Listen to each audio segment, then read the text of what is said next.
So, to start again, welcoming you all here, and to say that the journey, the meditation journey, is a lot easier if you understand it as a journey that's leading to a profound capacity to be in the world in a new way. And it's a journey that takes us inward in a certain way,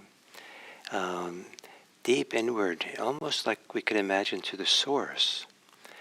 And there we, in a sense, turn ourselves inside out, and then we can return to the world in a new way. And one way we return is it's as if the world begins with ourselves, begins in our hearts, begins deep inside. And how we are as we come out from our depths shapes the world, certainly the world that we see, but in a certain profound way shapes the world around us. And we want to have that shaping, that remaking of the world, come from a place of profound goodness, profound health, profound love or care, a care for everyone. No one left out of our hearts. But to do this, we have to kind of to know that that's the journey, and then to be able to put aside for the time being the preoccupations we have about the world, the future, the past, what's happening now, not to ignore it or abandon it, but to be able to come back in a better way. And so a willingness to suspend the usual preoccupations of the mind for a better cause, for a really good thing. And and so for today, so on Monday I said Samadhi is simplicity, and then Samadhi is settledness, then Samadhi is steadiness. Today I'd like to contribute to this list that Samadhi is spaciousness, that we're going inward in a sense, and for those of you who are following along here, to use the breathing as the primary anchor or settling movement that settles us inside to the settling place. As we do that, at the same time, we're opening up to a spaciousness. That's the context, that's the atmosphere, that's that surrounds the experience of breathing. And so, and this opening to a spaciousness, it's almost like the peripheral awareness is aware of the space, and the primary focus is aware of this settled place within with the breathing. And it is being involved in two things at once, but we do this often in our life, that we go through a space that's either crowded or a space that's very open, and we're primarily doing our task, walking perhaps, but we're very aware that that it's crowded with people, or very aware that there's space to walk in. And either one, it affects us, and we might not be doing it so consciously, that focusing on the people or the space, but it sets the mood, it sets kind of a condition for how we're going to follow our way. So in meditation also we can be attuned to the spaciousness around the breathing, and that contributes to a sense eventually that the mind doesn't move when we meditate. When there's a lot of thinking going on, and a lot of concerns and preoccupations, it's very reasonable. People say the mind moves. My mind wandered away. It got distracted. It got caught up in something, and then we bring it back. But as the mind gets more and more settled, the idea of bringing the mind back, the idea that mind goes anywhere, is just a metaphor. The mind never goes anywhere. And as we settle and feel the spaciousness, it gives us the kind of the relief. Oh, the mind doesn't have to work so much. And the awareness seems to be arising out of the spaciousness, or penetrate, or kind of in the spaciousness itself, having qualities of spaciousness, light, open, almost insubstantial. So to assume a meditation practice, and assume meditation posture, gently close your eyes. And to settle into here, you might begin by taking some long, slow, deep breaths, relaxing in the body as you exhale.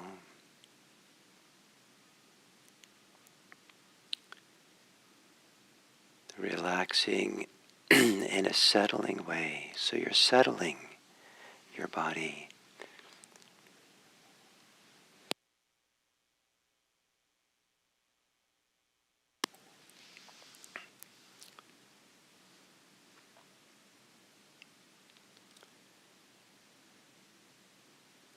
And letting the breathing return to normal.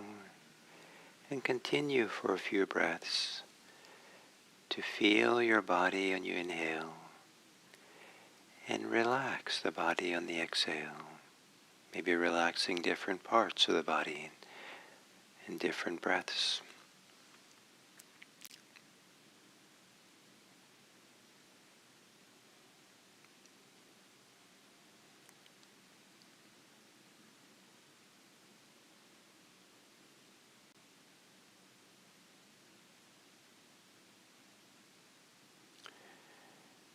And similarly, as you exhale, to soften the thinking mind. If you can feel the sensations associated with thinking mind, some pressure, tightness, weight, contraction, or some agitation, activation of some part of your head as you think. It's gently, softly soften the thinking mind, as if you are allowing the waves on a lake to settle and quiet down. Or if you drop a pebble into a lake, waves ripple out, but the further they go, the smaller they become until they disappear. Letting the mind, the waves of the mind, ripple out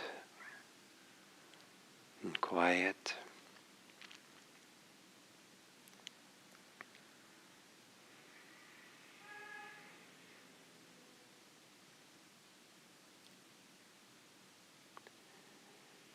And then to settle in to your breathing.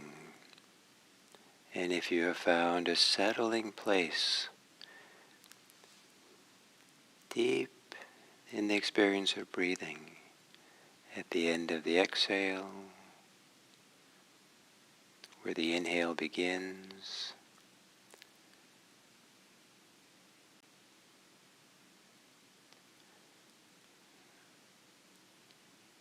a place from which the breathing arises, in-breath arises and expands,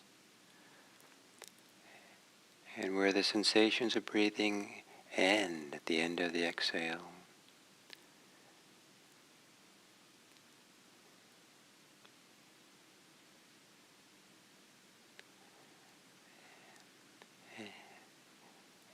And not searching for that or feeling for that from the control tower.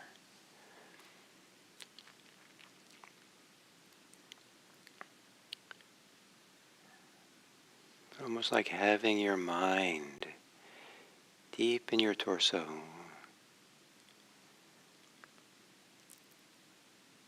where awareness arises together with the inhale, together with the exhale.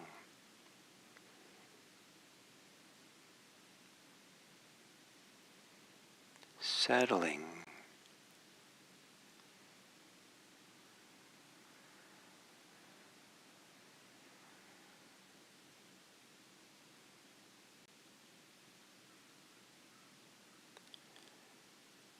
And then having a steadiness through the inhale, a steady companionship for the whole length of the inhale.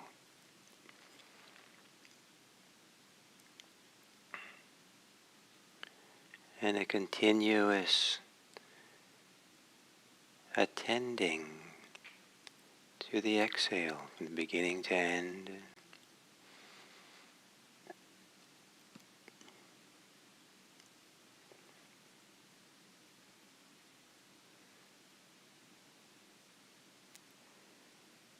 And here's where you might steady your mind. Steady your attention so you can continuously follow one inhale, one exhale.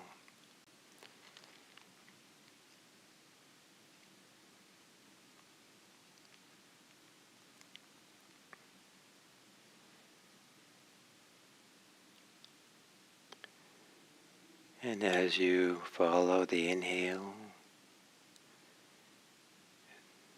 notice how it arises, it appears, it begins, grows, and comes to its end.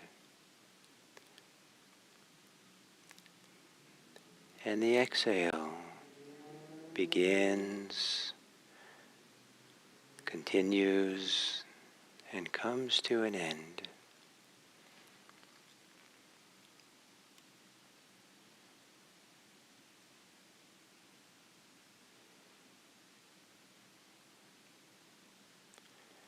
And as the exhale comes to an end, allow your thinking to become quiet.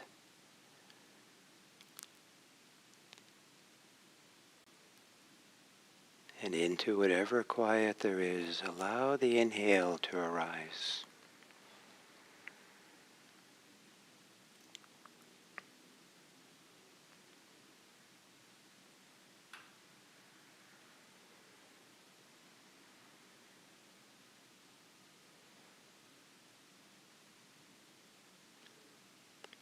A gentle steadiness with the breathing.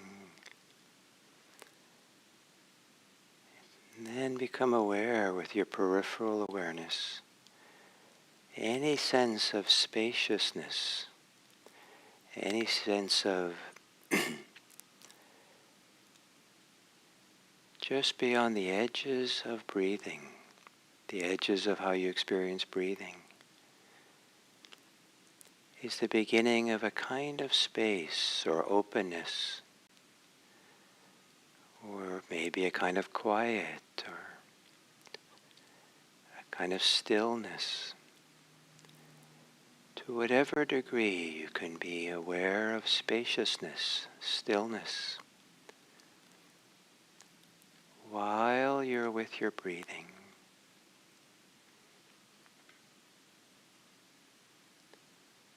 It's almost as if the weather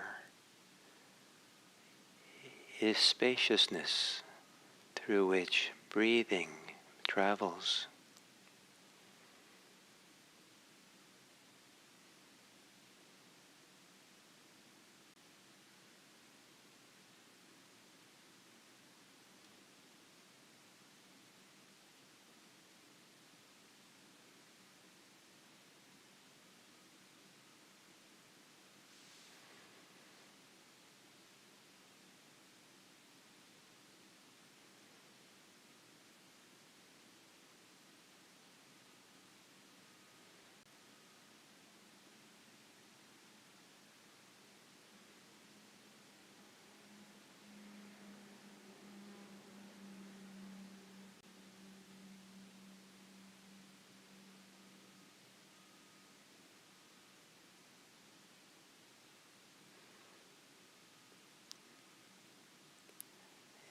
whatever feeling of spaciousness you have around the sensations of breathing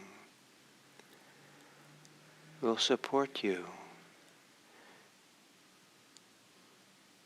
to not fixate on the breathing, but have a softness, an openness that more like allows yourself to be aware, breathing in and breathing out.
If you sense space around the breathing, around you,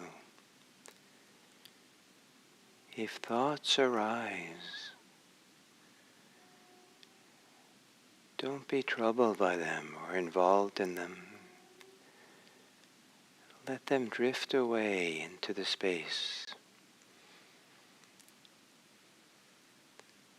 And you, settled on breathing, that's in the middle of all things.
Perhaps rather than trying to be aware, you're more like not trying and allowing. There's an art to not trying that brings forth a deep awareness, spacious awareness, almost as if it's always there, waiting for you. And that breathing is at the center of it.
And then as we come to the end of this sitting,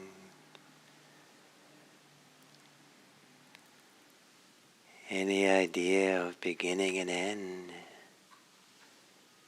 exists in the midst of a wide field of spaciousness, openness, beyond the edges of the word end,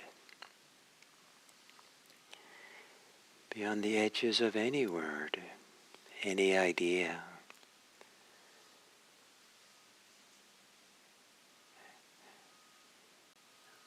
In the space and the quiet between one sentence in the mind and the next, between one image and the next, there can be a silence, a stillness, a spaciousness that can exist together with the noise in the mind, the activities of the mind.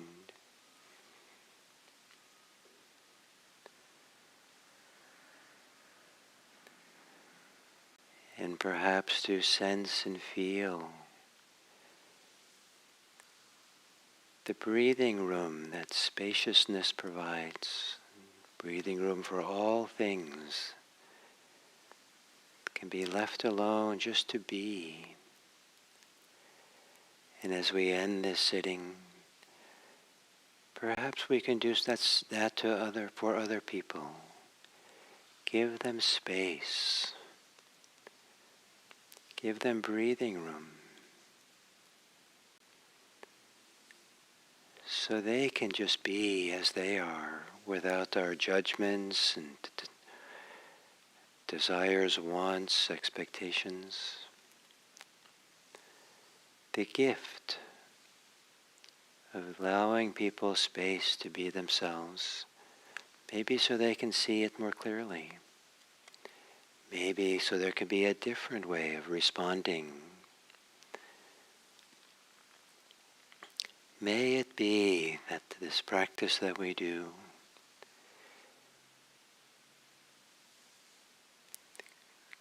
helps us to contribute a respectful space, attention, awareness for all the people we see in our lives. A spaciousness. May all beings be happy. May all beings be safe. May all beings be peaceful. And may all beings be free.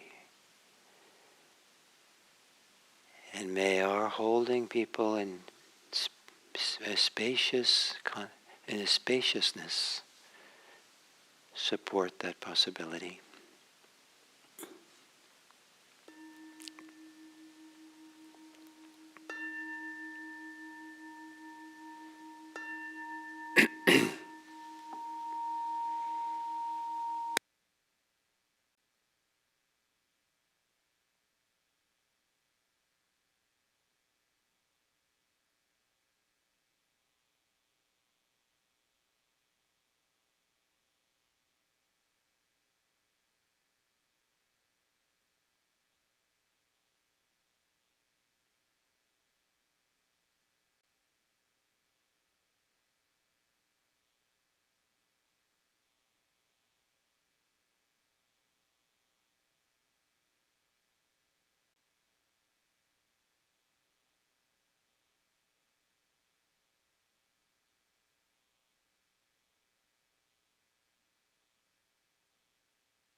So hello and welcome to this next talk on Samadhi. And one of the things to appreciate is Samadhi is not a practice per se, it's a state. The practices we do of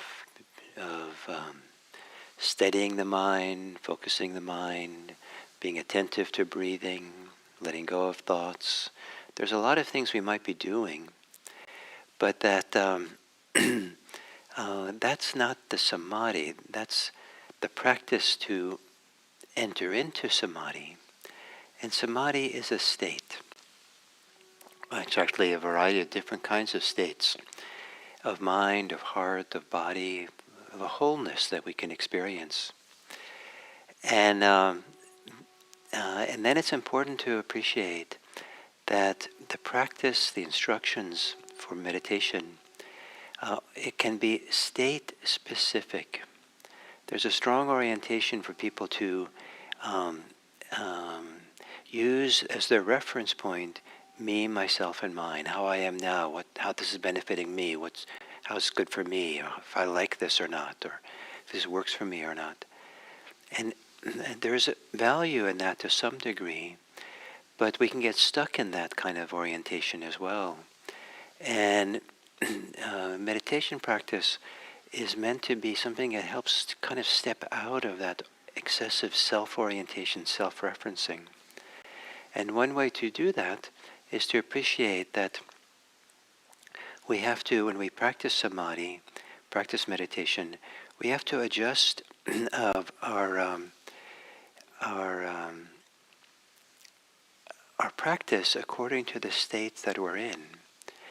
And as we go through these teachings about samadhi, in a way, as we get further and further along, I'll be talking about things that probably are not immediately relevant for many of you. And it's appropriate for you, if you're aware of yourself, to practice in an earlier phase of the instructions here. And often, the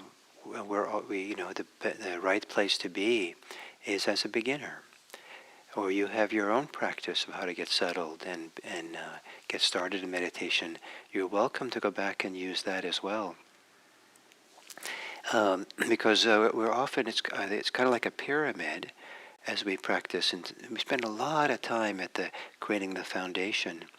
And even very experienced meditators start at the beginning, laying on the foundation, and then slowly, over time, the building of that pyramid maybe goes faster and faster, or quicker or something, but we don't spend a lot of time in the higher states of samadhi. But so just be aware that you have to adapt yourself to how I'm teaching here, and but also to participate with your imagination. If it's not directly what you're experiencing, maybe it's evocative enough for you to imagine, in a sense, because what I'll be offering is the landmarks that will become available as we keep practicing. And you might be able to better see the landmarks in the distance, receiving these teachings. You're familiar with what's coming. You're ready to recognize what is useful to take in and where the path is, rather than just being in a big territory, not seeing the path, and just kind of wandering around. Even though it might be beautiful terrain, you're still maybe wandering in circles. So today, I was offering, opening up to something I think very important for the deepening of samadhi, or the expansion of samadhi, and that is spaciousness. And as I'll try to explain this a little bit better, that we have an amazing capacity as human beings for spatial awareness. And I'm sure that there's a range of how much that capacity exists in different people. To some degree, it's a capacity that can be developed. And some people haven't spent much time developing it. But it's possible, for example, to close one's eyes when we're in a room, and then with the imagination, imagine the size of the room. Imagine the distance to the walls. Or if you're sitting outdoors, you can imagine close your eyes, you imagine how expansive the outdoors is. If you're sitting on top of a hill or a mountain and close your eyes, you can still remember something about how expansive the whole vista is, and in the mind.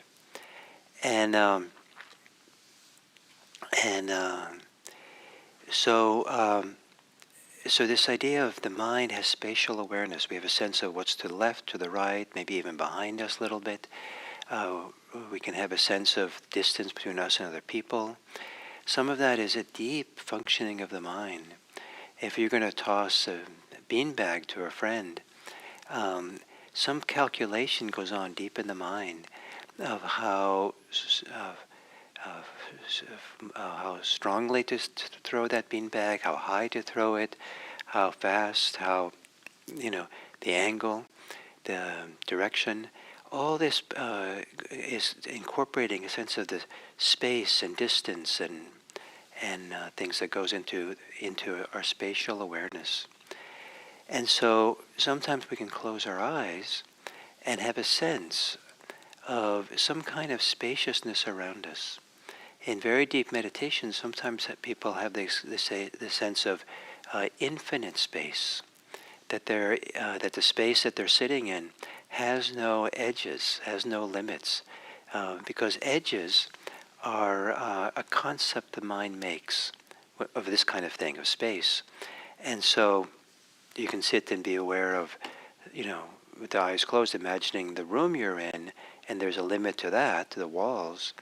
But if you're sitting on top of a mountain, the limit of it there is no limit going upwards out into space. And so that sense of limitlessness is sometimes is breathtaking or inspiring, or it just kind of opens something up wide. If we're in a claustrophobic space, it tends to support kind of a claustrophobic kind of preoccupation with ourselves, our thoughts, our concerns.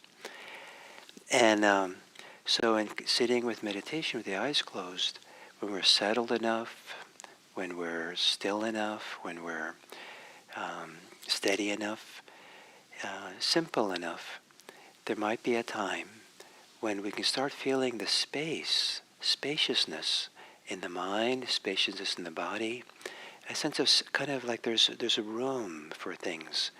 And because the mind is not filled with thinking, it's not, because thinking and desires and aversion, according to the Buddha, is what creates the limitations and the smallness of the mind. And the mind becomes expansive, the mind of awareness, without those limitations of thoughts and concerns and preoccupations, desires and aversions.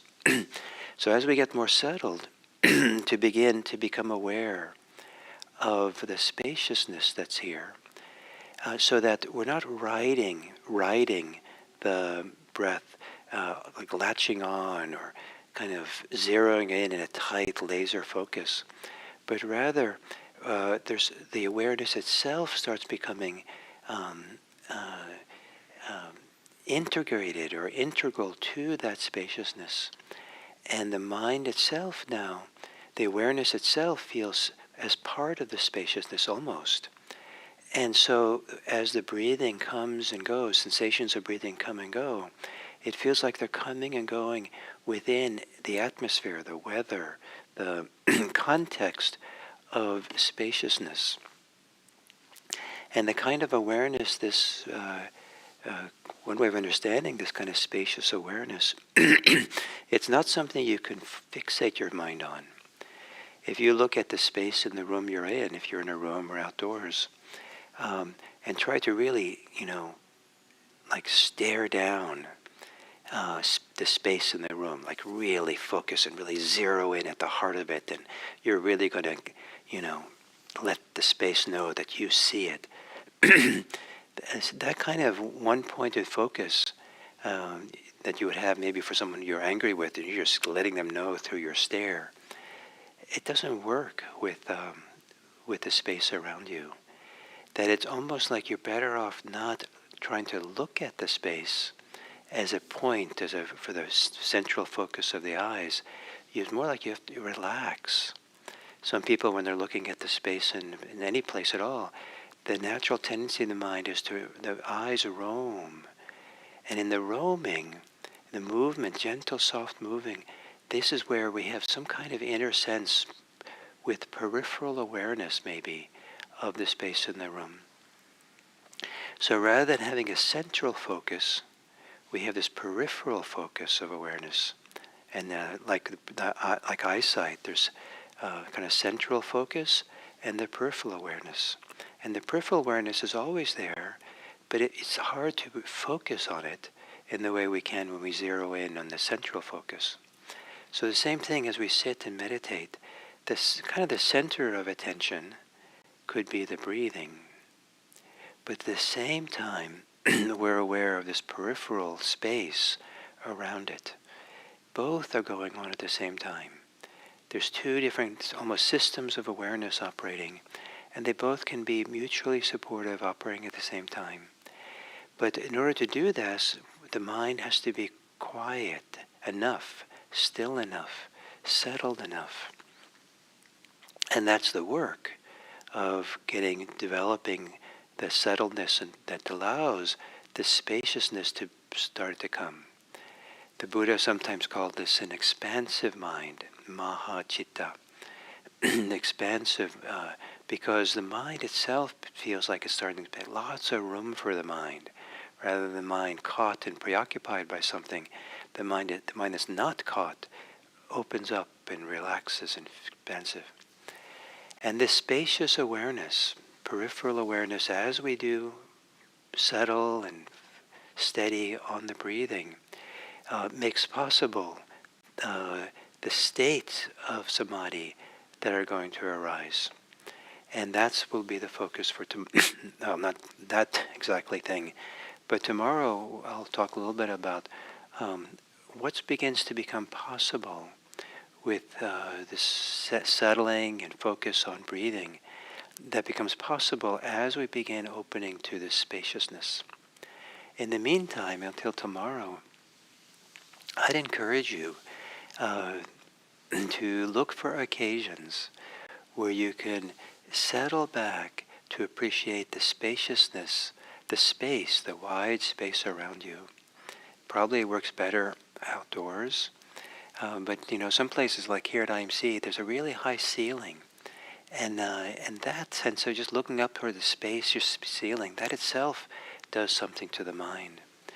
See if you can appreciate, take time, have tea, look around, open to the spaciousness. If you're lucky enough to live in a place where it's wide open space, maybe a city park or a hilltop or something, spend the day specializing on becoming aware of open space all around you, so that that might help you to find that in meditation as well. So thank you very much, and we'll continue tomorrow. And tomorrow we'll do the community meeting for our YouTube community on Zoom. And I'll keep the YouTube channel open so those of you who don't want to go on Zoom can attend, and that way. But for those of you who want to attend on Zoom and ask questions and go into breakout groups to meet each other, that will be at 7:45, and we will.